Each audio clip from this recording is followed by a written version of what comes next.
नमस्कार, मैं हूं शम्स ताहिर खान और आप देख रहे हैं वारदात। बस कुछ यूं ही बगदादी ने दहशत की सल्तनत बचाने के लिए इराक और सीरिया में अपने मोहरे बिछा रखे हैं। इनमें कुछ छोटे हैं, कुछ बड़े हैं, कुछ वजनदार हैं तो कुछ बस प्यादे हैं। मगर इस बिसात के प्यादों को कम मत समझिएगा। ये दिख जरूर छोटे रहे मगर असर इनका इतना है कि सामने वाले के किले को एक झटके में भेद देते हैं। इन्हीं को सामने रखकर बगदादी अपने सिंहासन को बचाने की जुगत लगा रहा है और इन्हीं से उसे सबसे ज्यादा उम्मीदें भी हैं।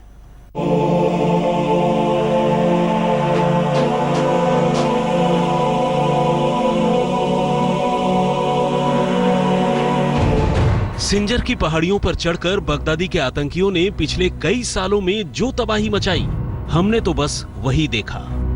औरतों की इज्जत को तार तार किया गया, दुनिया ने आहें भरी, बुजुर्गों और जवानों को मार दिया गया, सबका दिल बैठ गया। मगर कहानी वहीं खत्म हो जाती तो फिर भी गनीमत थी। हकीकत यह है कि कहानी तो उसके बाद शुरू होती है।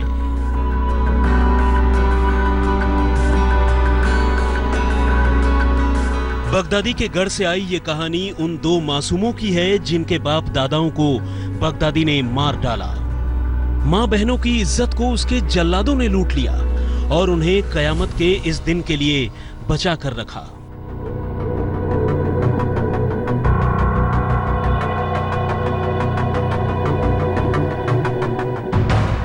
जी हां, कहानी अमजद और असद की। वो दो यजीदी लड़के जिन्हें माओ की गोद से आतंकी छीन लाए थे। परसों इनके दिमाग में जहर भरा गया, हाथों में खिलौने की जगह ये भारी भरकम AK-47 थमाई गई और अब इन मासूमों की जिंदगी का फायदा उठाने की बारी बगदादी की है।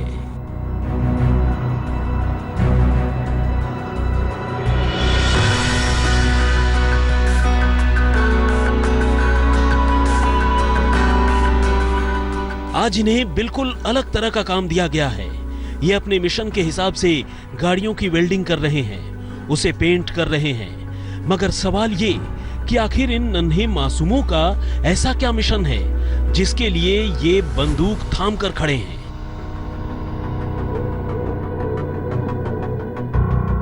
असल में बगदादी इन्हें अपने खौफ को कम करने के लिए इस्तेमाल करना चाहता है। वो खौफ जो उसके लिए कुर्दिश, इराकी, शिया मिलिशिया और अमेरिकी फौजों ने पैदा किया है, मौत का खौफ।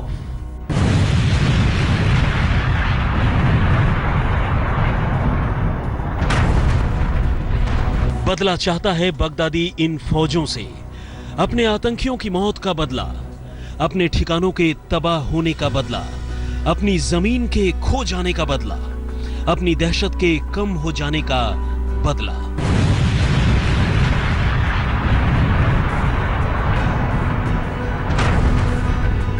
और उसके लिए ये तमाम बदले यजीदी कौम के ये दो बच्चे लेंगे।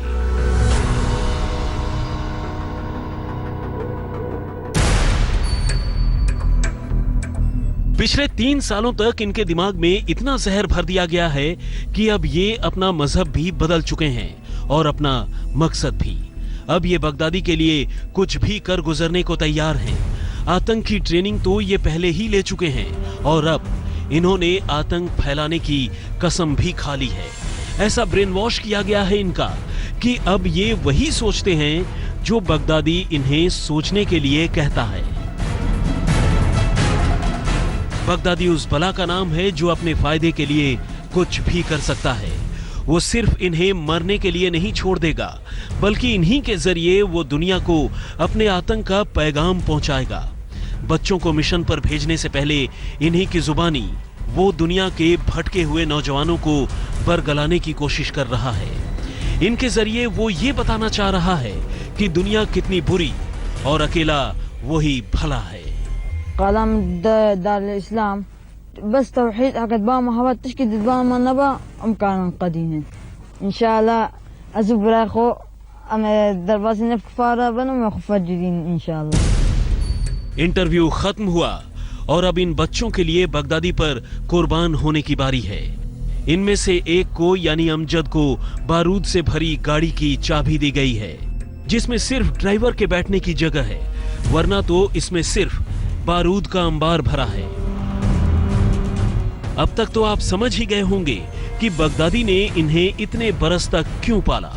वो इसलिए ताकि वो इन्हें फिदायीन बना सके और ये उसके लिए जान दे सके।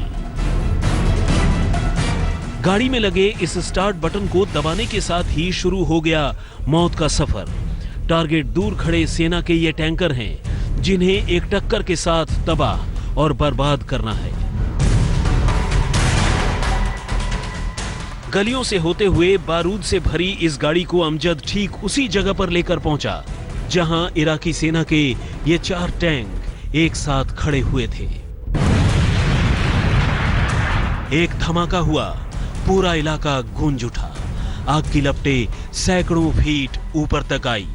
एक पल में सब कुछ बर्बाद हो गया। आज तक ब्यूरो। अभी तो आपने बगदादी के सिर्फ एक मोहरे को देखा, अभी वो दूसरा मोहरा तो बाकी है, जिसके दिमाग में पिछले 3 सालों में इतना जहर भर दिया गया है कि वो अब मरने मारने को तैयार हो चुका है। अपनी ही जान देकर वो बगदादी की दहशत का पैगाम सुनाने आया है। बगदादी का ये वो मोहरा है जिसे उसने बड़ी दहशत फैलाने के लिए बचा कर रखा था, और वो दहशत अब बस होने ही वाली थी।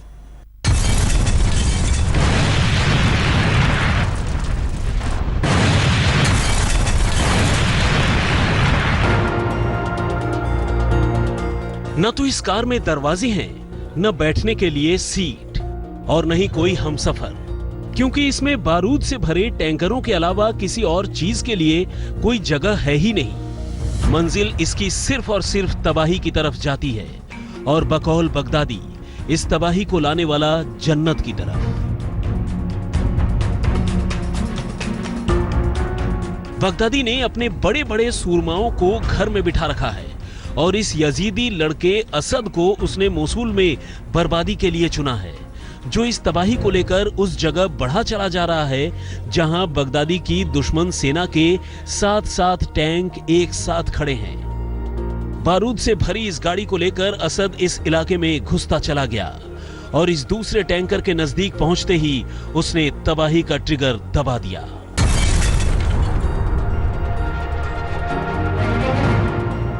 आग के शोले कयामत की तरह उठे, पर खच्चे कई फीट दूर जाकर गिरे। धुएं का गुबार आसमान छूने लगा, और जब ये काला धुआं छटा तो बस बर्बादी का मंजर था।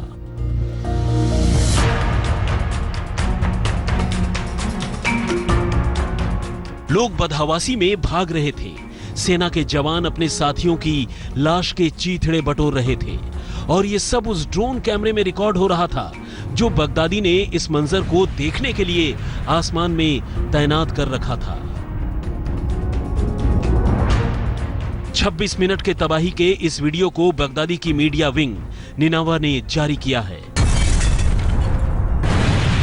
जिसमें अमजद और असद के अलावा 4 और बच्चे और नौजवानों की जिंदगी को सिर्फ इसलिए कुर्बान कर दिया गया ताकि बगदादी दुनिया को यह पैगाम दे सके कि अभी वो जिंदा है। अमजद और असद के बाद आतंक के पैगाम के लिए कुर्बानी की बारी अबू इस्लाम की थी, जिसकी उम्र भी बमुश्किल 20-22 साल ही होगी, और इसके दिमाग में यह जहर भरा गया कि इराकी फौज अमेरिका के साथ मिलकर इस्लाम के लिए खतरा पैदा कर रही है, और रात के अंधेरे में इसने इराकी फौज के ठिकाने पर ऐसा धमाका किया कि उसकी रोशनी से दिन का उजाला भी फीका पड़ गया।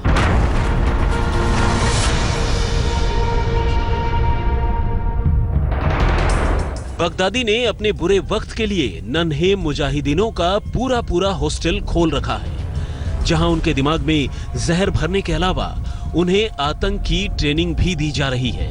अबू उस्मान भी उसी खेप का हिस्सा है, जिसे बर्बादी के मिशन पर भेजने से पहले बगदादी के आतंकियों ने जिसका हौसला बढ़ाया,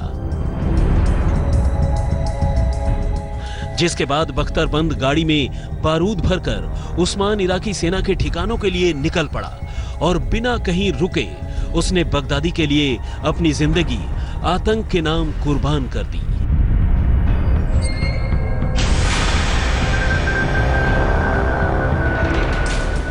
अबू उस्मान के बाद अबू खत्ताब मजहब के नाम पर तबाही मचाने के लिए निकला।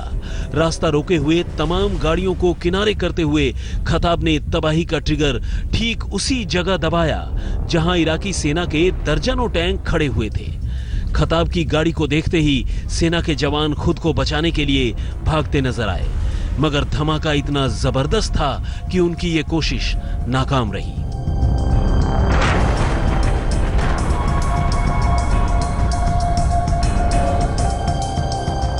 जानकार मानते हैं कि फिदाइन धमाकों के लिए बगदादी कभी अपने ट्रेंड आतंकियों का इस्तेमाल नहीं करता है, बल्कि इसके लिए वो या तो बच्चों का इस्तेमाल करता है या फिर जिन्हें कुर्बान करके वो अपने दुश्मन मुल्क को कोई पैगाम दे सके। मसलन तुर्की के रहने वाले अबू उमर के जरिए तबाही मचाकर वो दुनिया को ये बताना चाहता है कि वहां भी लोग उसके लिए हमदर्दी रखते हैं। आज तक ब्यूरो। मौसूल में हालत बेहद खराब है। जंग आखिरी मोर्चे पर लड़ी जा रही है। आलम यह है कि बगदादी के आतंकवादी खुद ही मैदान छोड़कर भागना चाहते हैं, मगर बगदादी उन्हें ऐसा करने नहीं दे रहा है। आतंकवादियों को रोकने के लिए लालच का चारा फेंक रहा है। इराकी सेना और दूसरे दुश्मनों को अलग थलग तरीके से मारने के लिए अलग अलग इनाम।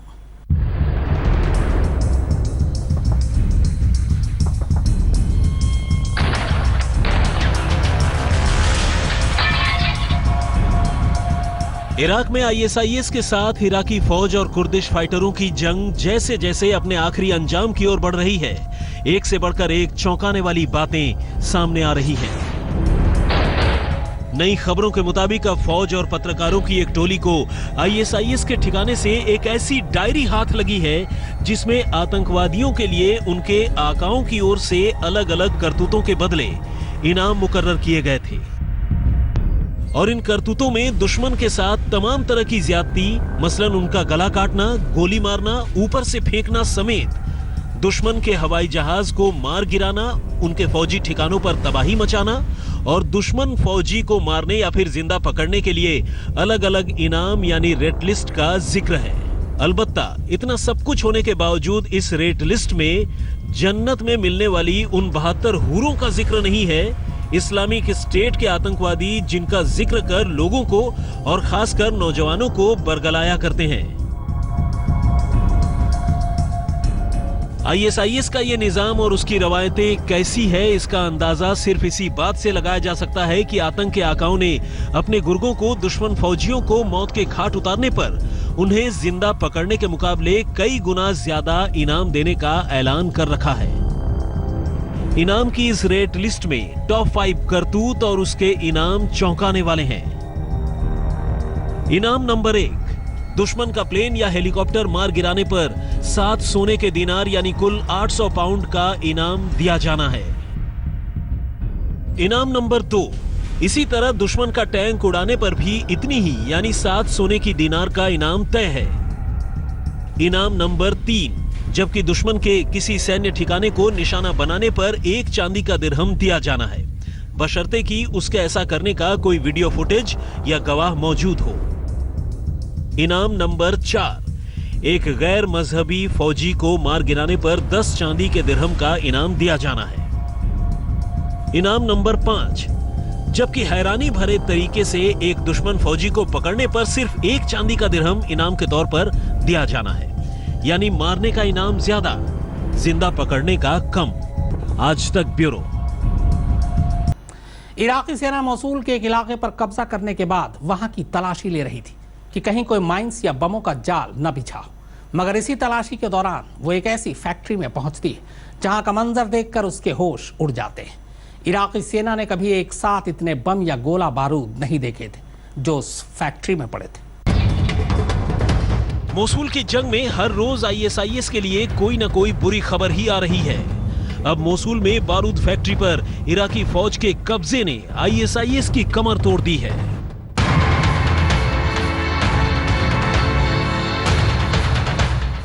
बगदादी की बारूद फैक्ट्री में नजर आते ये हजारों जिंदा बम इस बात की तस्दीक करने के लिए काफी हैं कि बगदादी एंड कंपनी के मंसूबे कितने खतरनाक थे।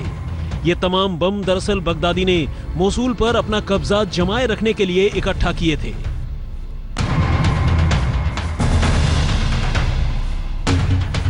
इराकी फौज के बड़े अफसर भी जहां आईएसआईएस की इस बड़ी हथियार फैक्ट्री पर कब्जे के बाद बेहद खुश हैं, वहीं इराकी फौज हैरान भी है कि कैसे बगदादी ने हथियारों का ये पूरा जखीरा इकट्ठा कर रखा था। तो वारदात में फिलहाल इतना ही, मगर आज तक पर खबरों का सिलसिला लगातार जारी है।